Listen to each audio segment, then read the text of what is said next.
اعوذ باللہ من الشیطان الرجیم بسم اللہ الرحمن الرحیم الحمد للہ رب العالمین والصلاة والسلام علی سید الانبیاء والمرسلین وعلی اہل بیتہ الطیبین الطاہرین وصحبہ المنتجبین۔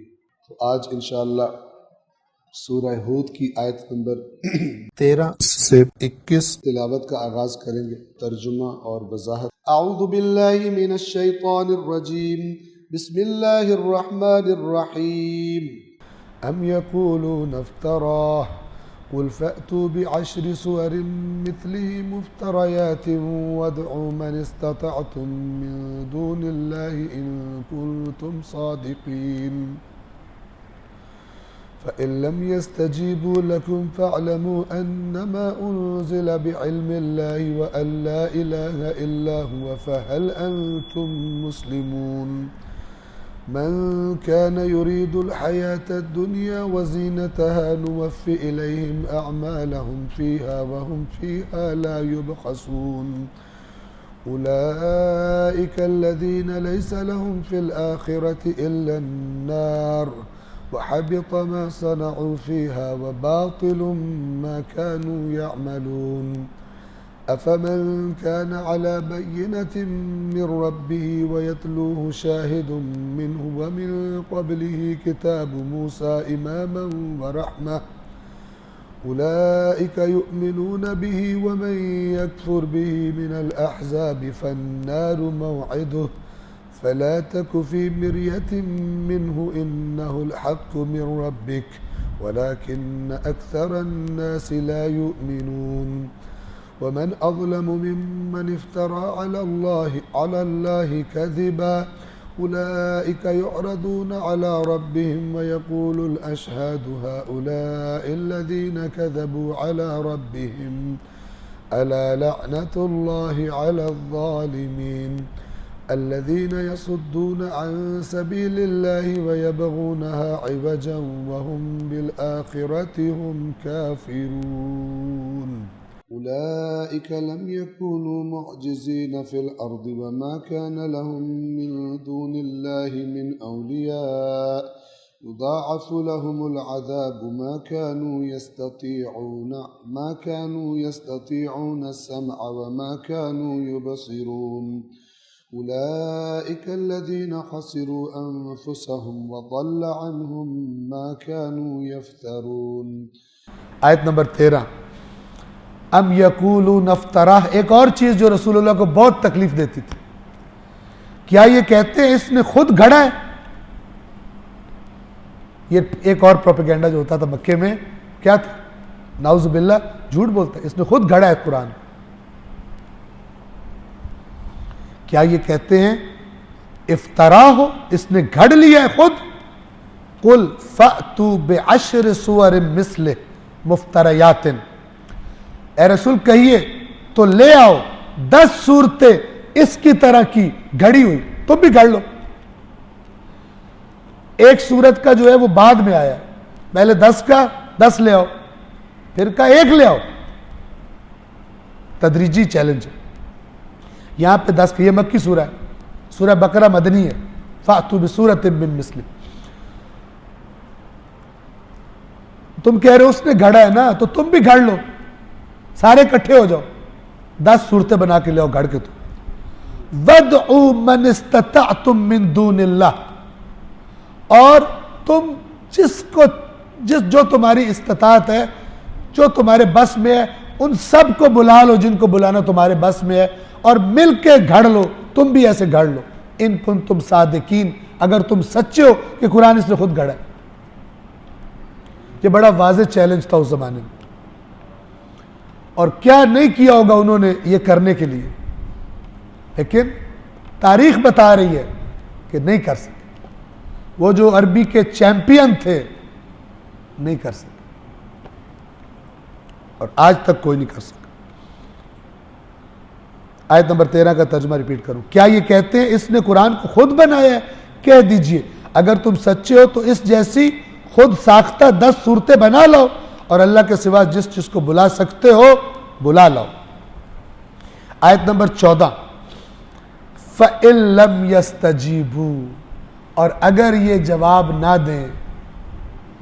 دیں یعنی اس چیلنج کا جواب نہ دیں. یستجیبو استجابہ کہتے ہیں رسپانس دینے کو. اللہ کہتا ہے فَلْيَسْتَجِيبُوا لِي، مجھے رسپانس دو، یعنی مجھے جب تمہاری دعائیں سنتا ہوں تو جب میں کسی کام کے لیے پکاروں مجھے بھی لبیک کہو.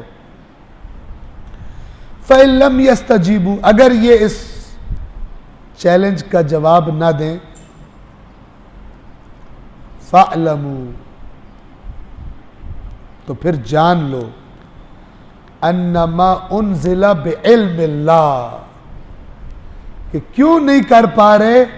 اگر یہ نہ کر پائیں، اس چیلنج کا جواب نہ دیں، تو جان لو کہ یہ قرآن اللہ کے علم سے نازل ہوا ہے.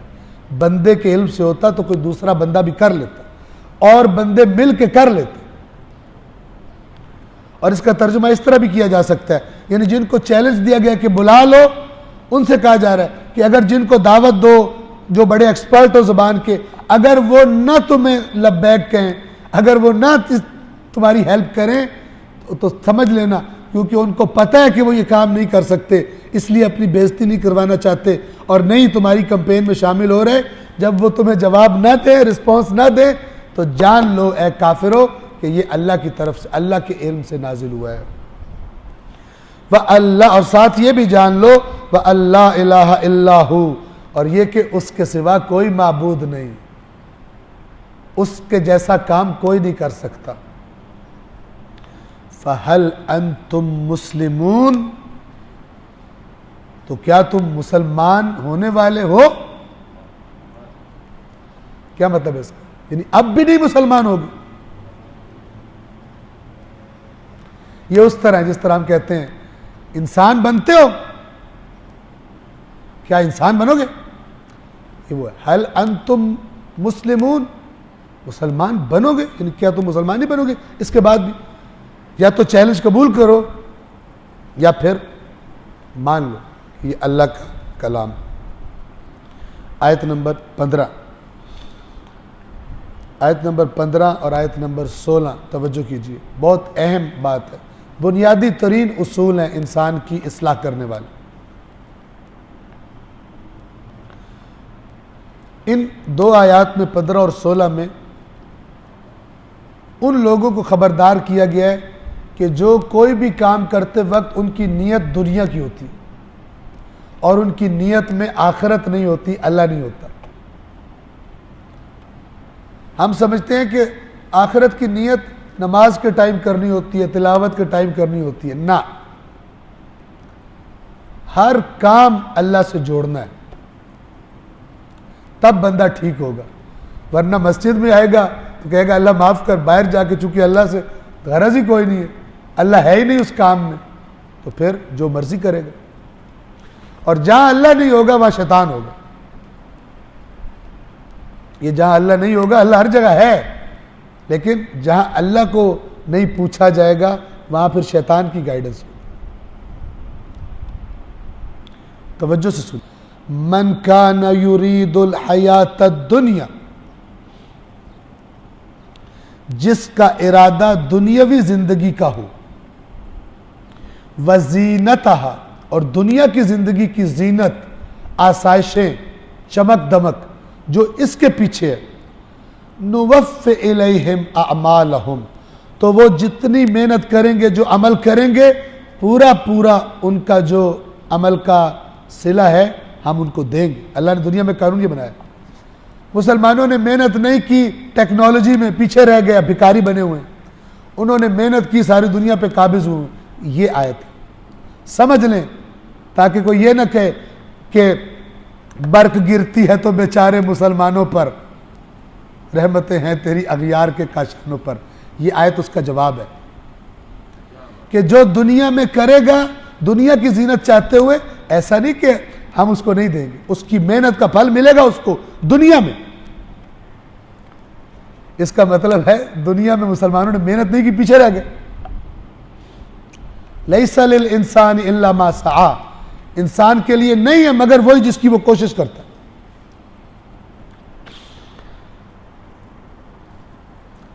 نوف الیہم اعمالہم فیہا، ہم پورے ان کے اعمال اس دنیا میں، فیہا اس دنیاوی زندگی میں ان کو دیں گے، وہم فیہا لا یبخسون، اور ان کو اس دنیا میں کوئی کمی نہیں کی جائے گی۔ یہ جو ہے نا رحمتیں ہیں تیری اغیار کے کاشانوں پر، یہ ہے، ہم بھی کوئی کمی، انہوں نے اگر محنت زیادہ کی ہے ہم بھی کمی نہیں کرتے، ہم بھی دیں گے دنیا میں، لیکن جس کے لیے محنت کی ہے وہی دیں گے۔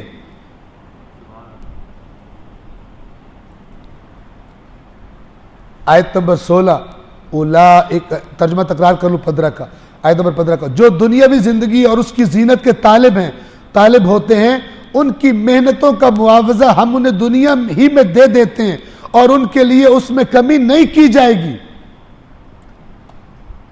آیت نمبر 16، لیکن اولئک الذین، یہ وہ لوگ ہیں، لیس لہم فی الآخرۃ الا النار، یہ نہیں کہا کہ آخرت میں ان اعمال کی کوئی جزا نہیں ملے گی، ان کے لیے آخرت میں نہیں ہے کوئی چیز سوائے آگ کے۔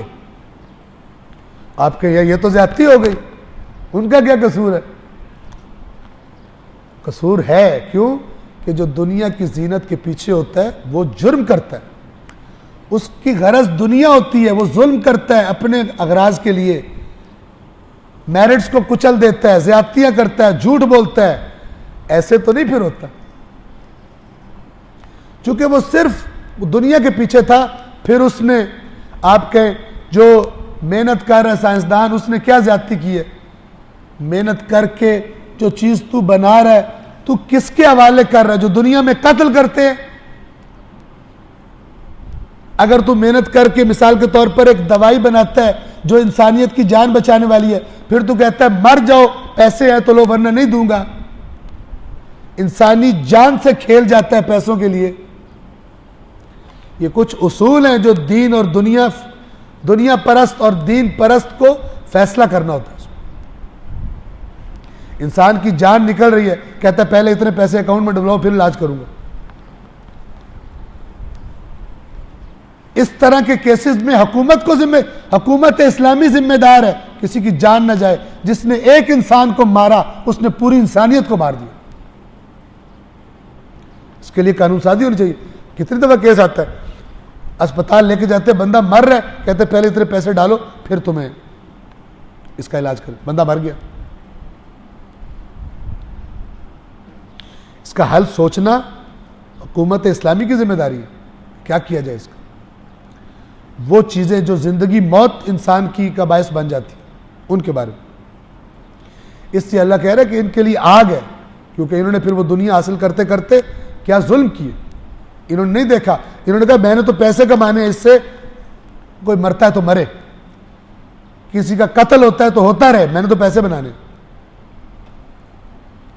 دنیا پرست پھر دنیا کے لیے سب کچھ کرتا ہے۔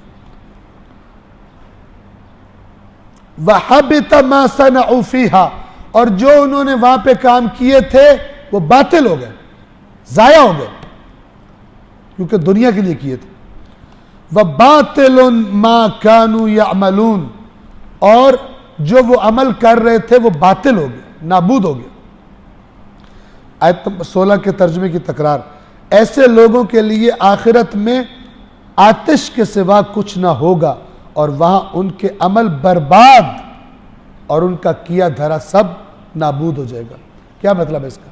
اگر یہی کام اللہ کی رضا کے لیے کیے ہوتے، میں کماؤں گا پیسہ جو اللہ کا قانون مجھے اجازت دیتا ہے، اپنے لیے بھی آرام و آسائش لوں گا، لیکن جو محروم ہے ان کو بھی دوں گا، اور جہاں پہ اللہ نے کہا یہ نہیں کرنا، اس پیسے سے وہ نہیں کروں گا، اور جس طرح اللہ نے کہا اس طرح پیسہ نہیں کمانا، نہیں کماؤں گا، تو اسی کاروبار کا تجھے آخرت میں بھی اجر ملتا۔ کیا ہماری روایات میں نہیں ہے جو رزق حلال کمانے کے لیے تاکہ اپنے بیوی بچوں کو لا کر کھلائے، نکلتا ہے صبح کے وقت گھر سے حلال کے لیے، وہ ایسا ہے جیسے ہاتھ میں تلوار لے کر اللہ کے راہ میں جہاد کرنے والا ہوتا ہے۔ اس سے بڑھ کر کون سمجھائے گا؟ توجہ فرمائیں۔ تو اگر یہ سارا کچھ دنیا کے لیے نہ کیا ہوتا، اللہ کے حکم کے، اللہ چاہتا ہے اللہ اس کو جہاد کہتا ہے لیکن حلال. تو پھر یہ دنیا میں بھی محنت کر رہا ہے, اس کا اجر تو کچھ پیسے مل رہے ہیں تنخواہ کی شکل میں, کاروباری منافع کی شکل میں, لیکن آخرت میں دیکھے گا وہ بھی تیری عبادت تھی. تیرا دکان پہ بیٹھنا عبادت, تیرا نوکری کرنا عبادت, سب کا اجر لکھا ہے. تو یہ بہتر نہیں ہے؟ زیادہ سمجھداری کیا ہے؟ زیادہ سمجھداری صلوات پڑھیں محمد والے.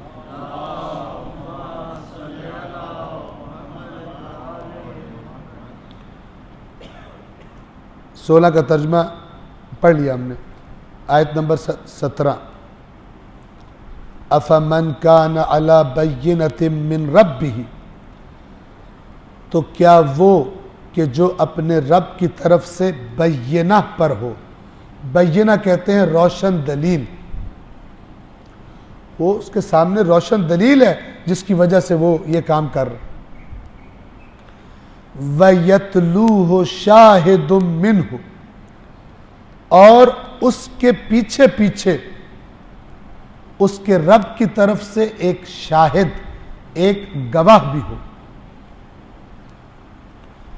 اب اس گواہ سے کون مراد ہے؟ دو رائے ہیں, دونوں آپ سن لیں. ایک رائے یہ ہے کہ چونکہ یہ جو ہے نا تلاوت, یتلو, جنہیں ہم نے کتاب دی ہے یتلونہ, اس کی تلاوت ایسے کرتے ہیں, تو وہاں بھی ترجمہ کیا ہو سکتا ہے؟ اس کے ایسے پیچھے چلتے ہیں جیسے پیچھے پیچھے آتے ہیں. تلاوت کا یہ معنی ایسا پڑھنا کہ جس پڑھنے کے پھر پیچھے پیچھے چلا بھی جائے. کچھ لوگ کہتے ہیں کہ شاہد سے مراد حضرت جبرائیل ہے, جو تلاوت کرتے ہیں قرآن کی اللہ کی طرف سے آ کر, اور وہ اللہ کی طرف سے گواہ ہیں کہ یہ قرآن اللہ کی طرف سے آیا. جس کے پاس اللہ کی طرف سے دلیل ہو اور اللہ کی طرف سے ایک گواہ بھی ہو اس کے پاس جو اسے قرآن سناتا ہے. کچھ لوگ کہتے ہیں شاہد سے مراد جبرائیل ہے. لیکن شیعہ یعنی مکتب اہل بیت کی جو روایات ہیں, اہل بیت علیہ الصلوۃ والسلام سے جو نقل کی گئی ہیں کتابوں میں موجود ہے, اور اسی طرح حتیٰ کہ اہل سنت کی کتب میں بھی روایات موجود ہے کہ اس شاہد سے مراد حضرت علی علیہ الصلوۃ والسلام. اور مطلب کیا ہے کہ وہ کہ جو اللہ کی طرف سے واضح دلیل پر ہے اور اس کے پیچھے پیچھے, اور آپ روایات میں دیکھ لیں تاریخ کی گواہی کیا ہے کہ رسول اللہ پر سب سے پہلے ایمان لانے والے علی ابن ابی طالب, یعنی پیچھے پیچھے ان کے رسول اللہ کا پہلا فالوور, اور وہ اس بات پر گواہ ہیں کہ رسول سچے ہیں. تو ایک معنی, دوسری رائے یہ بنتی ہے.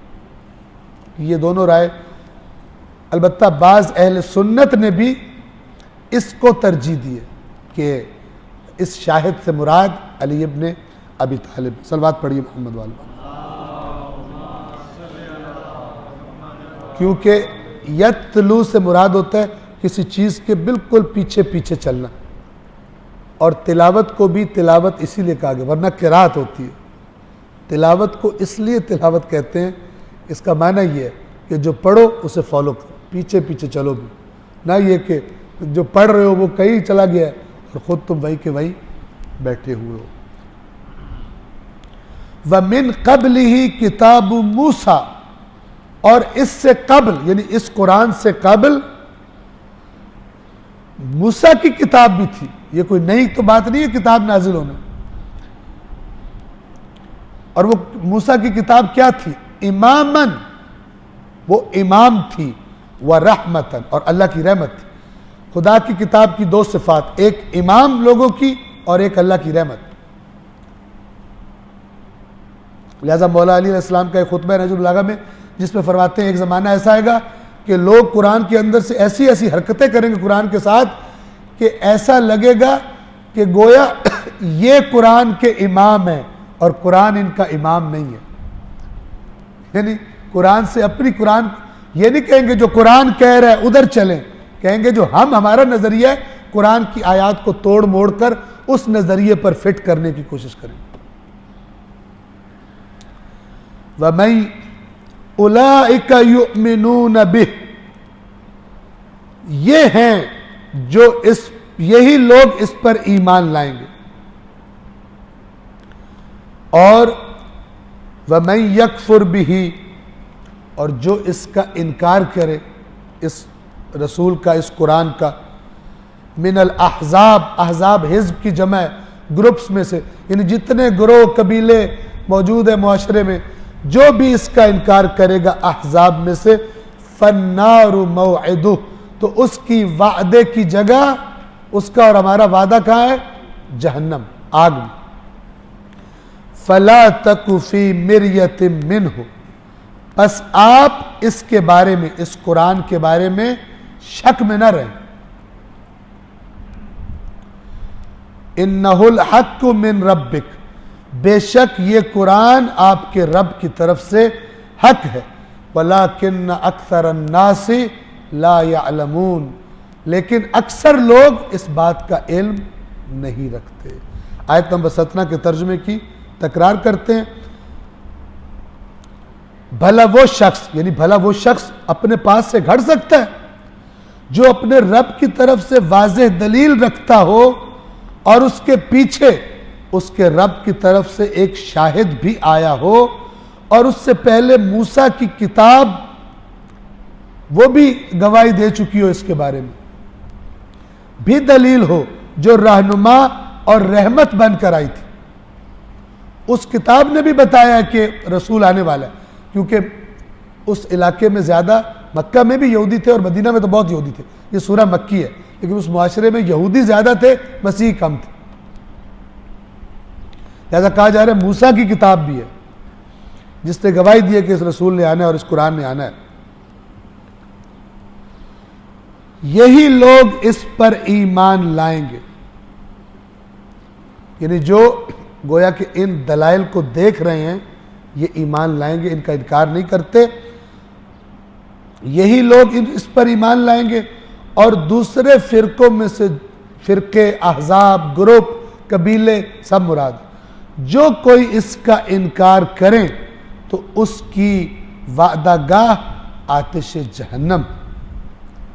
آپ اس قرآن کے بارے میں کسی شک میں نہ رہیں، یقیناً یہ آپ کے رب کی طرف سے حق ہے، لیکن اکثر لوگ، وَلَٰكِنَّ أَكْثَرَ النَّاسِ لَا يُؤْمِنُونَ، لیکن اکثر لوگ ایمان نہیں لاتے۔ یہ بھی ایک المیہ ہے کہ اکثریت جو ہے وہ اپنی خواہشات نہیں چھوڑنا چاہتی، اپنا طرز زندگی نہیں چھوڑنا چاہتے، اور اس لیے اس قرآن کی بات ماننے کی طرف، ایمان لانے کی طرف مائل نہیں ہوتے۔ آیت نمبر 18، وَمَنْ أَظْلَمُ مِمَّنِ افْتَرَىٰ عَلَى اللَّهِ كَذِبًا۔ ہم اس کے بعد سے روش یہ رکھیں گے کہ جو یہ تفسیر کوثر میں ترجمہ لکھا گیا ہے، پہلے ہم آپ کی خدمت میں وہ عرض کیا کریں گے انہی الفاظ کے ساتھ، اور اس کے بعد پھر اس آیت کی جو عربی ہے اور جو الفاظ کی وضاحت ہے اور مفہوم کی وضاحت ہے وہ آپ کی خدمت میں عرض کیا کریں گے۔ تو آیت نمبر 18 کا ترجمہ اس طرح سے، اور اس شخص سے بڑھ کر ظالم کون ہوگا جو اللہ پر جھوٹ افترا کرتا ہے۔ ایسے لوگ اپنے رب کے حضور پیش کیے جائیں گے اور گواہ کہیں گے یہی لوگ ہیں جنہوں نے اپنے رب پر جھوٹ بولا تھا، خبردار ظالموں پر اللہ کی لعنت ہے۔ تو آیت نمبر 18 پر ہم بات کرتے ہیں، وَمَنْ أَظْلَمُ مِمَّنِ افْتَرَىٰ عَلَى اللَّهِ كَذِبًا، اور اس سے بڑھ کر ظالم کون ہوگا کہ جو اللہ پر جھوٹ افترا کرے۔ افترا اصل میں کہتے ہیں کانٹ چھانٹ کرنے کو، یعنی تھوڑا سا سچ لیا، اس کی اپنی مرضی کے مطابق کاٹ چھانٹ کی، کمی زیادتی کی، اور اس طرح بنا کر پیش کیا کہ جو ہم چاہتے ہیں لوگوں کو وہ سمجھ میں آئے۔ اور جس طرح حق ہے سیدھا سیدھا، جیسے اللہ تعالیٰ فرماتا ہے یا ایھا الذین آمنوا اتقوا اللہ وقولوا قولا سدیدا، اے ایمان والو اللہ سے ڈرو اور سیدھی بات کیا کرو، ہیرا پھیری نہ کیا کرو۔ تو افطرا کیا ہوتا ہے؟ افطرا کاٹ چھانٹ، جیسے آپ کپڑا دیتے ہیں انسلا درزی کو، اور پھر وہ آپ کے سائز کے مطابق آپ کا مطلوبہ ڈیزائن بنا دیتا ہے، اس کو کاٹنا، کاٹ چھانٹ کرنا، اس کو افطرا کہتے ہیں۔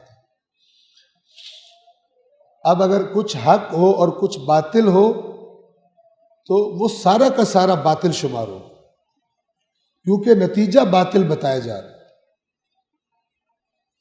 نتیجہ وہ نہیں دیا جا رہا جو اس بات کرنے والے نے نتیجہ دینا چاہتا، وہ نتیجہ آپ نے بدل دیا۔ اگرچہ آپ نے تھوڑا سا حق بھی بتایا ہے لیکن باطل ملا کر نتیجہ غلط کر دیا۔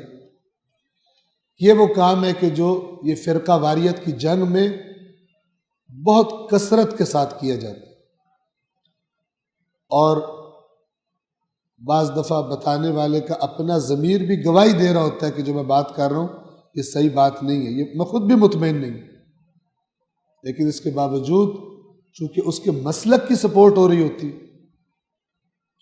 تو وہ یہ کام کرتا ہے۔ بعض اوقات اپنی عوام سے ڈر کے کرتا ہے کہ میں نے یہ بات کر دی تو یہ عوام ہی میری جان کو آ جائے گی، اور بعض اوقات اس لیے ہیرا پھیری کی جاتی ہے تاکہ عوام خوش ہوں اور ہمیں زیادہ دعوتیں ملیں اور ہمیں زیادہ تقریروں کے لیے بلایا جائے، اور ظاہر ہے کہ پھر اس کے بینیفٹس بھی، اس کے فوائد بھی ہمیں حاصل ہوں۔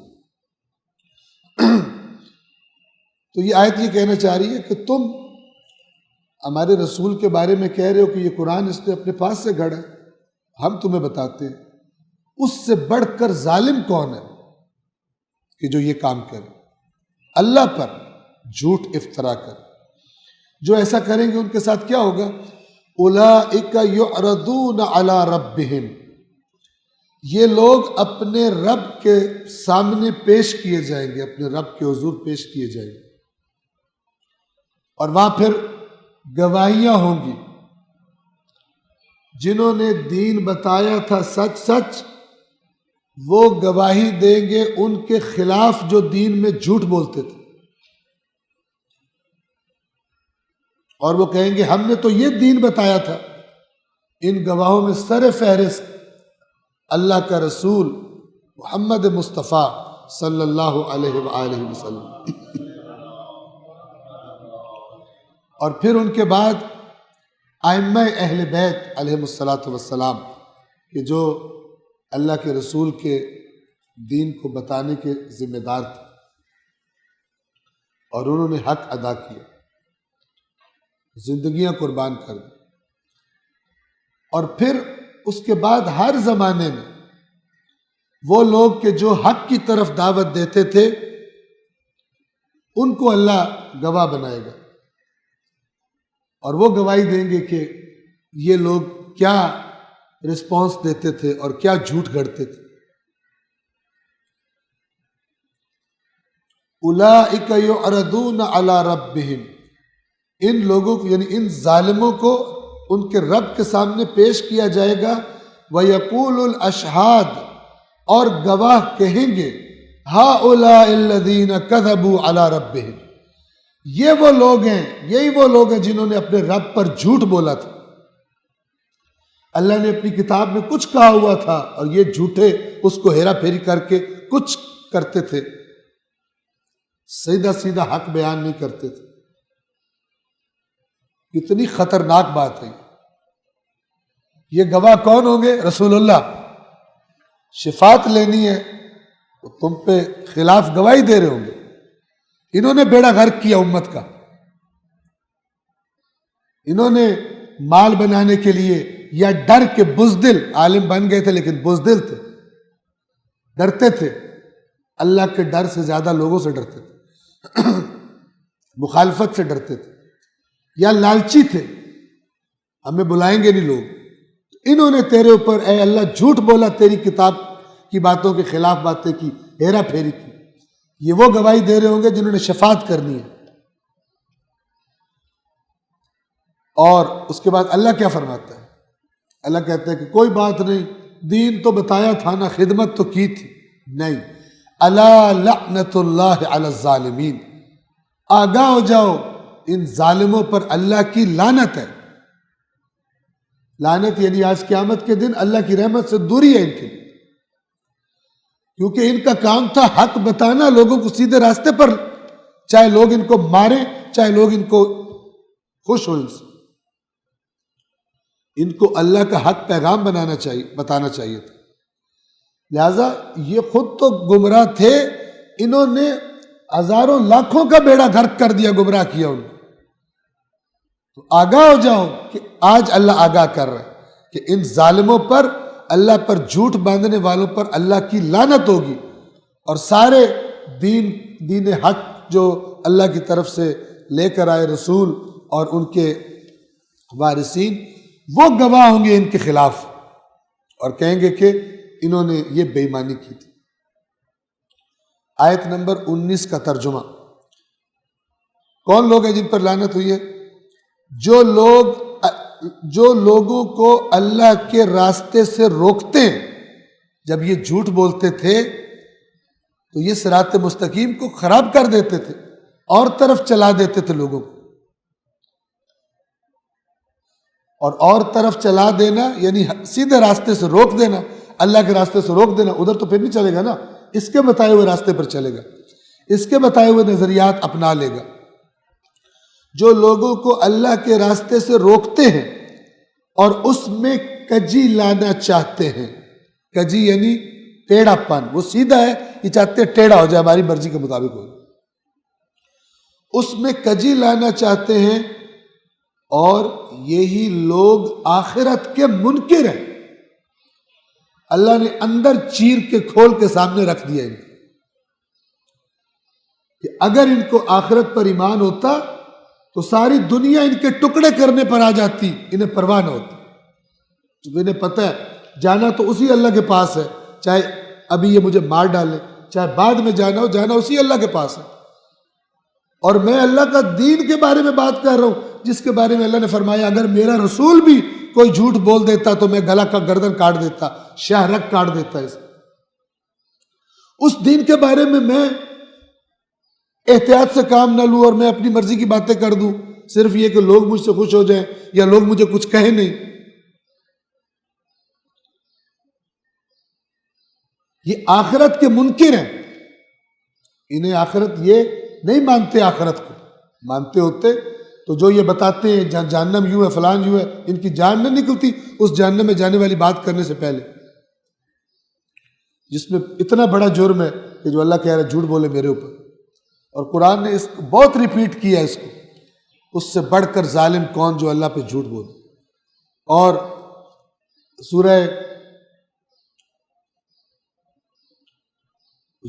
سورہ زمر میں اللہ تبارک و تعالی فرماتا ہے کہ قیامت کے دن وَيَوْمَ الْقِيَامَةِ تَرَى الَّذِينَ كَذَبُوا عَلَى اللَّهِ وُجُوهُهُمْ مُسْوَدَّةٌ، اور تو دیکھے گا قیامت کے دن کہ جو لوگ اللہ پر جھوٹ جنہوں نے بولا تھا ان کے چہرے سیاہ کر دے گا اللہ، سیاہ ہوں گے ان کے چہرے، لوگ پہچانیں گے اس کے چہرے کی سیاہی سے یہ اللہ پہ جھوٹ بولتا تھا۔ سارے نور ختم ہو جائیں گے جو یہاں پہ نکل رہے ہوتے ہیں، اللہ تعالیٰ چہرے سیاہ کر دے گا۔ کیوں؟ کہ اللہ نے ہدایت کے لیے دین بھیجا تھا، اس ہدایت کو انہوں نے تحریف کر دی،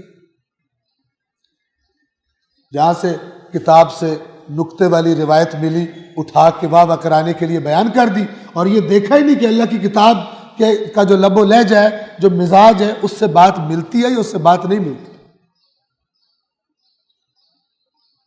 اور کیا نظریہ ہے، توجہ کریں، جب آپ کہیں کہ یہ روایت مثلا اس کی کوئی سند، اس کی فلان، تو کیا کہیں گے کہ کنفرم تو نہیں ہے نا کہ جھوٹ ہے، اندازہ لگائیں. اللہ کہتا ہے کہ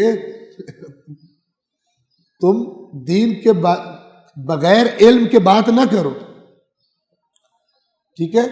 اور یہ کہہ رہا ہے کنفرم تو نہیں ہے, ہمیں کنفرم تو نہیں ہے نا کہ جھوٹ ہے, لہذا ہم بیان کر دیتے.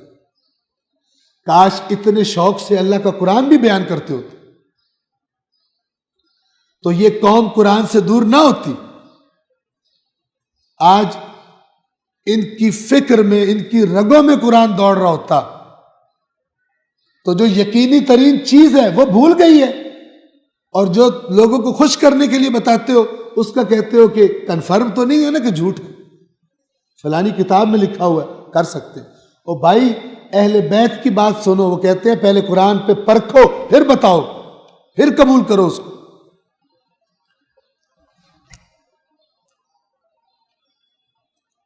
لہذا اللہ فرما رہا ہے یہ آخرت کے منکر.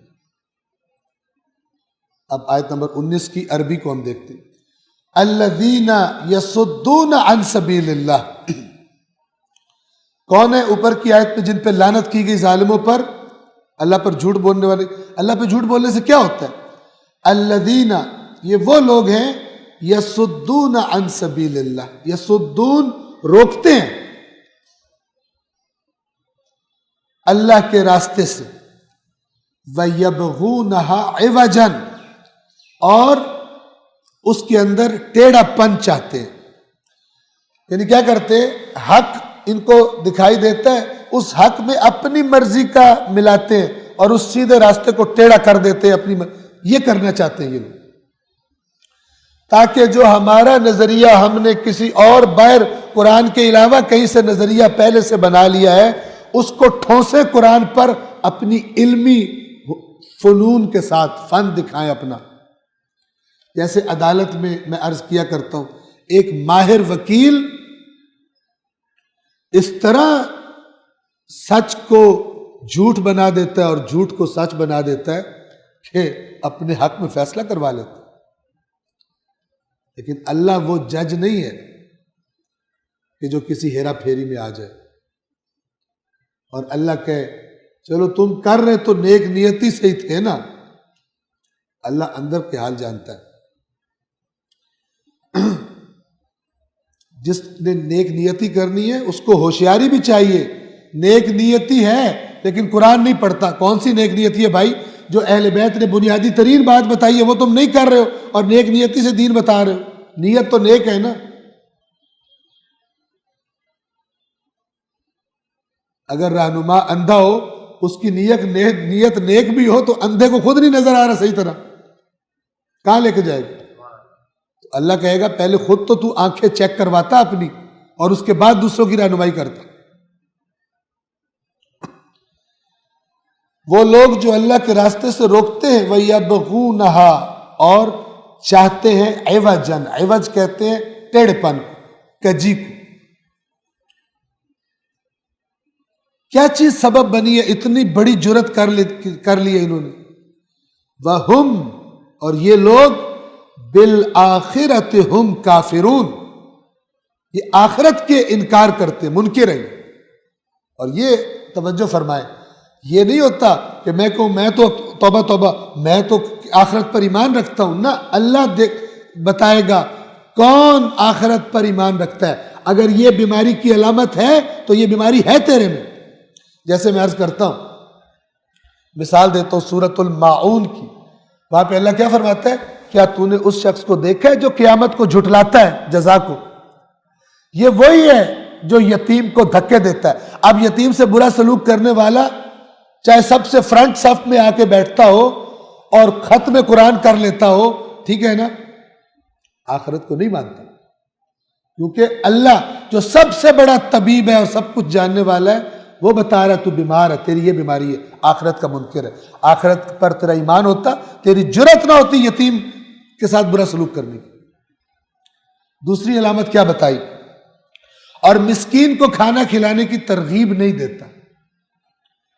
یعنی جس بندے کو, جس کو بھی, عالم ہو عوام ہو, جس کو بھی ناداروں کی, غریبوں کی, مسکینوں کی فکر نہیں ہے وہ قیامت کو نہیں مانتا. یہ اللہ کہہ رہا ہے. تو خود نہیں کر سکتا تو جو کر سکتا ہے اسے ترغیب دے. خود کر سکتا ہے تو خود کر, نہیں کر سکتا ترغیب دے. بیٹھنا نہیں ہے. آپ سوچیں اگر یہ ہر بندہ کرنا شروع ہو جائے, کوئی بے آسرا رہے گا؟ بے آسرا نہیں رہے گا. اگر ہر مسلمان, ہر مومن اپنی ذمہ داری سمجھ لے کہ مسکین میری ذمہ داری ہے, میں نے فکر کرنی ہے, اور فکر نہیں کہ گھر بیٹھ کے وہ ان فکر کرنے والوں کی طرح متفکرین کہ جو کرتے کچھ بھی نہیں ہے, صرف تفکر ہی کرتے رہتے, وہ نہیں. عمل کرے, ترغیب دلائے. اللہ فرماتا ہے جو یہ نہیں کرتا, نہیں مانتا تو قیامت کو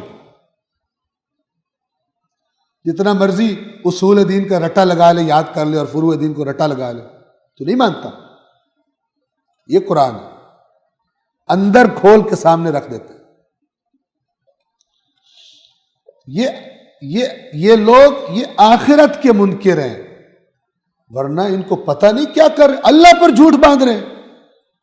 کسی عام آدمی پر بہتان لگانا بڑا کام ہے, تو اللہ پہ بہتان لگا رہے کہ یہ اللہ نے فرمایا. آیت نمبر 20 ترجمہ. یہ لوگ زمین میں اللہ کو عاجز نہیں کر سکتے اور نہ اللہ کے سوا ان کا کوئی حامی ہے. ان کا عذاب دگنا کیا جائے گا کیونکہ وہ سن ہی نہیں سکتے تھے اور نہ ہی دیکھتے تھے. یعنی اتنے ڈھیٹ ہو گئے تھے کہ گویا ان کی طاقت ہی ختم ہو گئی ہے. یہ بیہیویئر تھا. اس طرح نہیں سننے میں آگے چلے گئے تھے, گویا سن سکتے ہی نہیں, برداشت ہی نہیں کر سکتے حق کو. آیت نمبر 20 کی عربی. اولئک, یہ لوگ, لم یکونوا معجزین فی الارض, یہ زمین میں عاجز نہیں کر سکتے. کس کو؟ اللہ کو. کہ یہ اتنے طاقتور ہو جائیں, اللہ کی طاقت کم پڑ جائے, ان کو پکڑ نہ سکے. یا وما کان لہم من دون اللہ من اولیاء, اور ان کے لیے اللہ کے سوا کوئی اولیاء کوئی نہیں ہوں گے جس کو کہیں گے اللہ کے مقابلے میں لے آئیں کہ اللہ پکڑ رہے ہمیں چھڑاؤ, ہم تو آپ کے فضائل پڑھتے تھے, ہم تو آپ کی محبت میں یہ سارا کچھ کیا کرتے تھے. اللہ کہے گا, اللہ نے تو کیا کہنا ہے, وہ خود کہیں گے ہم بری ہیں جو انہوں نے ہم پر بہتان باندھے. جیسے حضرت عیسیٰ اپنی برات کا اعلان کرے قیامت کے دن کہ جنہوں نے یہ باتیں کی ہیں, میں تو جب تک موجود تھا میں خود گواہ ہوں, اور جب تو نے مجھے اٹھا لیا تو تو ہر چیز پر رقیب ہے, تو ہر چیز پر گواہ ہے. انہوں نے پیچھے کیا کیا؟ یہاں اللہ تعالیٰ کہہ رہے نہ تمہارے اپنے اندر اتنی طاقت ہے کہ تم اللہ کو عاجز کر سکو کہ تمہیں گرفت نہ کرے, اور نہ کوئی اور ایسی ہستی ہے جو اللہ کے تمہیں پکڑنے لگے تو آ کے کہے نہیں یا اللہ ان کو نہیں پکڑنا, یہ میرے خاص آدمی ہے. کوئی نہیں, میری محبت میں ہی کیا ہے نا, اگر غلط بھی کیا ہے تو. یہ ہے ان کی بات جو اللہ پہ جھوٹ باندھے, چاہے شیعہ باندھے, چاہے بریلوی باندھے, چاہے اہل حدیث باندھے, جو کوئی بھی باندھے. قرآن کے قواعد و ضوابط سب کے لیے عام ہے. اسی لیے تقریباً سارے مسالک میں ترجمے سے قرآن پڑھنے کی کام میں ترغیب دی جاتی ہے. ٹھیک ہے نا, کم ترغیب دی جاتی ہے, اس کا رزلٹ دیکھ لیں, کم پڑھا جاتا ہے ترجمے سے. آج کے دن ماہ رمضان ہے, ٹھیک ہے نا, کتنی قرآن کی تلاوت ہو رہی ہوگی, ان میں سے کتنے ہوں گے جو ترجمے سے پڑھیں؟ کتنے ہوں گے آپ اندازہ کر سکتے ہیں. یہ کنہوں نے تربیت کی ہے؟ جنہوں نے دین بتانا تو انہیں کی تربیت ہے نا, اور تو کوئی نہیں باہر سے آ کے کر رہا یہ کام. امریکہ کر رہا ہو, امریکہ کی سازش ہے, اسرائیل کی سازش ہے کہ لوگ قرآن نہ پڑھیں. خود امریکہ بنے ہوئے اور اسرائیل بنے ہوئے قرآن کے بارے میں. امریکہ دھوس دیتا ہے نا, یہ بھی دھوس دیتے ہیں, کہتے ہیں گمراہ ہو جاؤ گے, خبردار قرآن نہیں پڑھنا. پہلے ہمارے پاس آؤ 15-20 سال تک ہم تمہارا برین اس طرح بنا دیں جس طرح ہم چاہتے ہیں، پھر پڑھ لیں، تلقین کر دیں جیسے مردے کو تلقین کی جاتی ہے۔ اسمع افہم، اسمع افہم، کہ جو ہم نظریہ دے رہے ہیں وہ ہے، اور قرآن میں اگر اس کے خلاف ہو تو قرآن کو چینج کرنا ہے، اس کی تعویل کرنی ہے، اپنے بزرگوں کا نظریہ نہیں چینج کرنا۔ ایسے یہ کتنی جرأت ہے اللہ کے سامنے، اللہ کے سامنے کتنی بڑی جسارت ہے یہ، کہ اللہ کے الفاظ کو بجائے یہ کہ غور کرو ان الفاظ سے کیا پتہ چلتا ہے۔ ہاں، معنی کو ڈھونڈنے میں دقت کرو، باریک بینی سے کام لو، لیکن اگر وہ معنی تمہاری مرضی کے مطابق نہیں، اس کی ہیرا پھیری کر دو۔ تو تم میں اور یہودیوں میں کیا فرق ہے؟ وہ الفاظ بدل دیتے تھے اور تم معنی بدل دیتے ہو۔ الفاظ نہیں بدل سکتے کیونکہ اللہ نے اس کا انتظام ایسا کر دیا، کیونکہ قیامت تک اس نے اور کتاب بھیجنی کوئی نہیں تھی، اس نے الفاظ بچا دیے تاکہ جس میں عقل کی رتی ہے اس کو یہ تو ہو کہ اللہ کے الفاظ، اللہ نے یہ انتخاب کیا ان الفاظ کا، تو ان الفاظ سے دیکھوں کہ کیا بات باہر نکل رہی ہے۔ لہذا اللہ فرماتا ہے وما قدر اللہ حق کا قدر، اور انہوں نے اللہ کی وہ قدر ہی نہیں کی جو حق بنتا تھا قدر کرنے کا۔ ایک عام 2 لفظ 4 لفظ پڑھے ہوئے بندے کی بات کو اللہ کی بات پر، کہ جو بکل شیء علیم ہے، جو علمہ البیان، انسان کو بیان سکھانے والا ہے، جس سے علم مانگا جاتا ہے، رسول جس سے علم مانگتے ہیں رب زدنی علما، اس کو نہیں پتا تھا میں نے جو الفاظ سلیکٹ کیے ان کے بعد میں نتائج اور زمانے کی تبدیلی کے ساتھ اور حق نظریات سامنے آ جائیں گے، لہذا میں یہ بات نہ کروں، اسے نہیں پتا تھا۔ آپ کے خیال میں تاریخ اسلام میں جتنے بھی انحرافی مکتب وجود میں آئے ہیں وہ سبزی بیچنے والوں نے بنائے ہیں یا علماء نے بنائے ہیں؟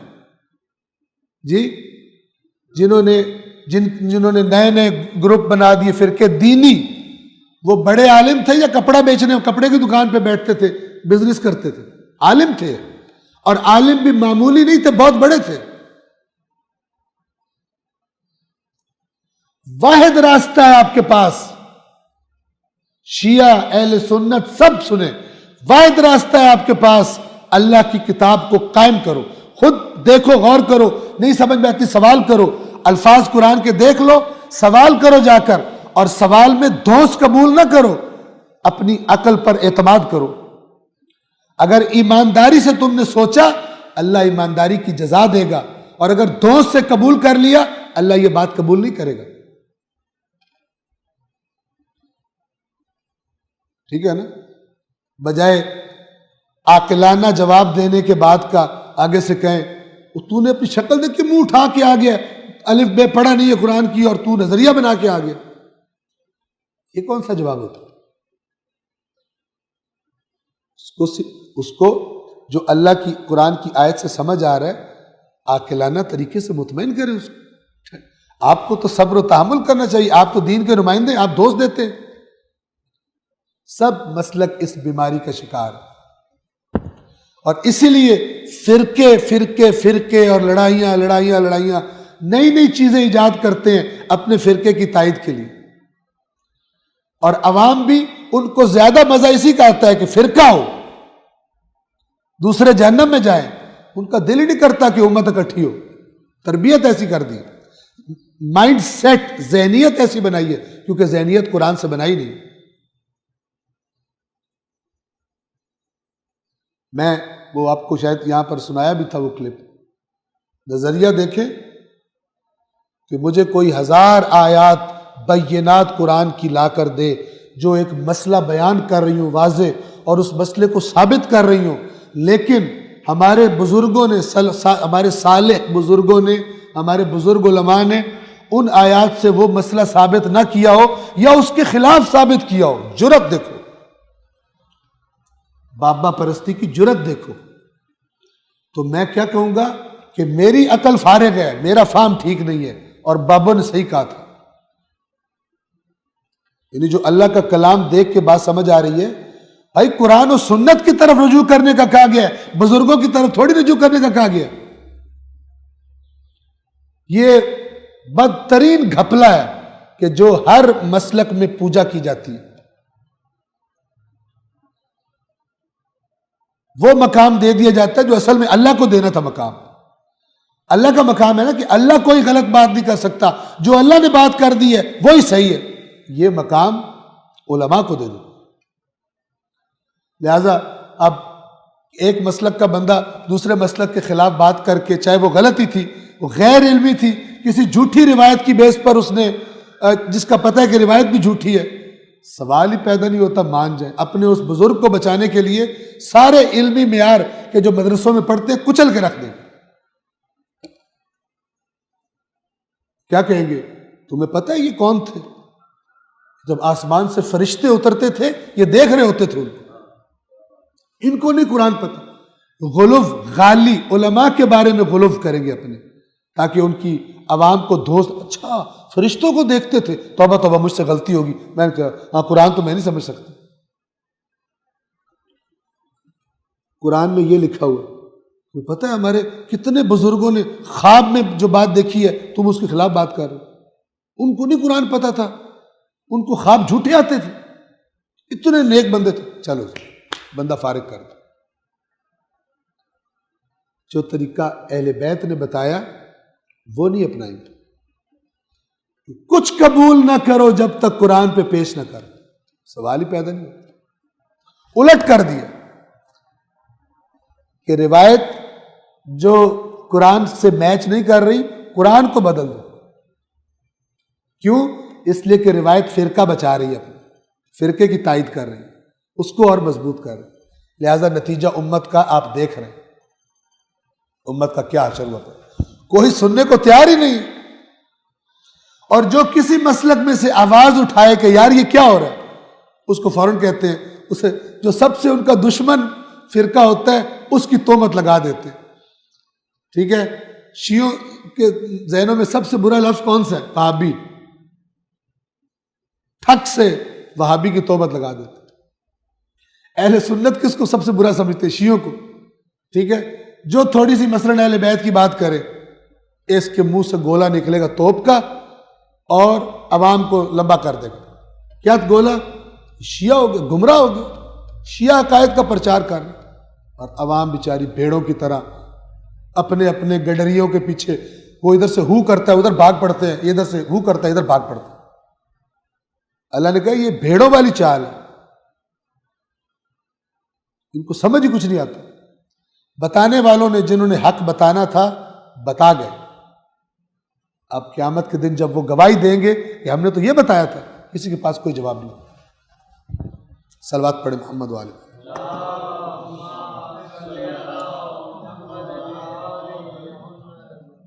اولئک لم یکونوا معجزین فی الارض، یہ زمین میں عاجز نہیں کر سکتے کہ اللہ ان کو پکڑ نہ سکے. وما کان لهم من دون اللہ من اولیاء، اور اللہ کے سوا ان کے کوئی اولیاء نہیں ہوں گے، یعنی ان کے حامی نہیں ہوں گے، ان کے سرپرستی کریں، ان کو بچا لیں، اللہ سے حمایت کریں کہ یا اللہ ہمارے لیے کر رہے تھے نا، کوئی نہیں، جانے دیں، آپ بخش دیں. کوئی نہیں آئے گا. یضاعف لهم العذاب، دگنا کر دیا جائے گا عذاب ان کے لیے. یہ اللہ سب بتا رہا ہے کہ جو عوام کو دیا جا رہا ہے تمہیں ڈبل دیا جائے گا اس کو، کہ تم وہ بھی قصوروار ہیں جنہوں نے قرآن چھوڑا ہوا تھا عوام نے، لیکن تم ڈبل، تم تو ان کو گمراہ کرنے میں شامل تھے، تم کر رہے تھے، تمہارا ڈبل عذاب. اور اتنے ڈھیٹ تھے، اتنے پکے تھے اپنی اس ہٹ دھرمی میں کہ یوں لگتا تھا ان کو سنائی دیتا ہی نہیں ہے، سن ہی نہیں سکتے. ما كانوا يستطيعون السمع، یستطیعون استطاعت سے، سماعت کی، سمع یعنی سماعت، سماعت کی استطاعت ہی نہیں تھی ان میں. اتنا اپنے نظریات میں پکے تھے، ان کو قرآن بھی نہیں ہلا سکتا تھا. ایسے تھا جیسے بہرے ہی ہو گئے ہیں، سننے کی استطاعت ہی ختم ہو گئی ہے. وَمَا كَانُوا يُبْصِرُونَ، اور نہ ہی کچھ دیکھ سکتے تھے، نہ ہی دیکھتے تھے کچھ. توجہ سے میری بات سنیے، مثال دے رہا ہوں آپ کہ قرآن مجید کی ایک سورت، اس کی آیات جب پڑھی جائیں تو وہ واضح طور پر بتا رہی ہوں کہ یہ آیت کس چیز کے بارے میں. لیکن آپ ایک حدیث اٹھائیں جو ان آیات کو اٹھا کر کہیں اور فٹ کر رہی ہیں، جبکہ وہ آیات خود گواہی دے رہی ہے کہ یہ کس کے بارے میں، کس دن کی بات کر رہی ہیں. کچھ لوگ کیا کہیں گے، صرف ترجمے کو نہ دیکھو، تفسیر بھی دیکھو، روایت بھی دیکھو، اور روایت پیش کرنی ہے وہ خود گواہی دے رہی ہے کہ وہ کچھ آیات کچھ اور کہہ رہی ہیں. یہ حالت ہے توہین اللہ کے کلام کی، جسارت، جیسے اللہ کے کلام سے کچھ پتہ ہی نہیں چلتا.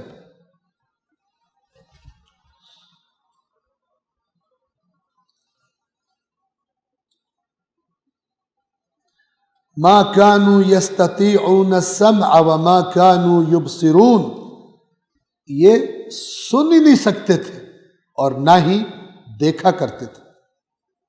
آیت نمبر 21 کا ترجمہ، یہی لوگ ہیں جو اپنے آپ کو خسارے میں ڈال چکے ہیں، اور وہ جو کچھ افترا کرتے تھے وہ بھی ان سے کھو گیا.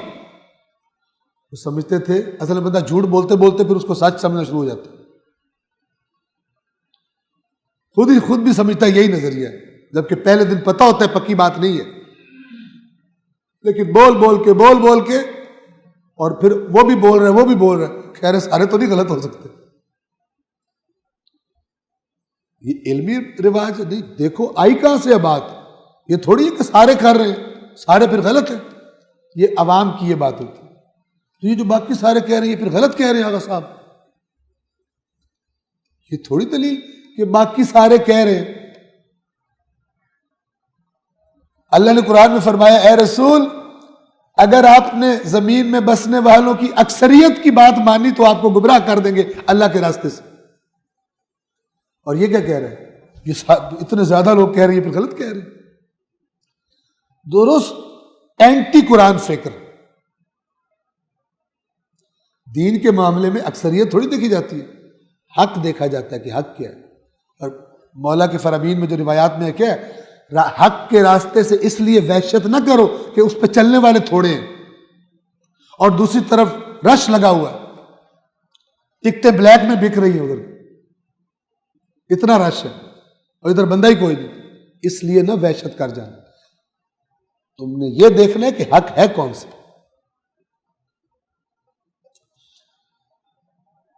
آیت نمبر 21 کی عربی، اولئک، یہی وہ لوگ ہیں، الذین، یہی وہ لوگ ہیں کہ خسروا انفسہم، جنہوں نے اپنی جانوں کو ضائع کر دیا. خسارہ یعنی کچھ نہیں بچا، اپنے نفسوں کو خسارے میں ڈال دیا. اور وہ جو باتیں کرتے تھے دنیا میں، جو ہیرا پھیری کرتے تھے، قیامت کے دن کام آئے گی. وَضَلَّ عَنْهُمْ مَا كَانُوا يَفْتَرُونَ، اور وہ جو افترا کیا کرتے تھے، گھڑا کرتے تھے، وہ ان سے گم ہو گیا. کہاں گیا پتہ نہیں، ان کو خود بھی نہیں پتا، کیونکہ اللہ کے پاس تو جھوٹ نہیں ٹک سکتا کہ جھوٹ سچ بن جائے. اور جو وہ افترا کرتے تھے وہ بھی ان سے گم ہو گئے. واللہ، گمراہی، بھٹک جانا، راستہ بھول جانا، یعنی گم ہو جانا. اسی لیے کہتے ہیں گم راہ، جس نے راہ گم کر دیا.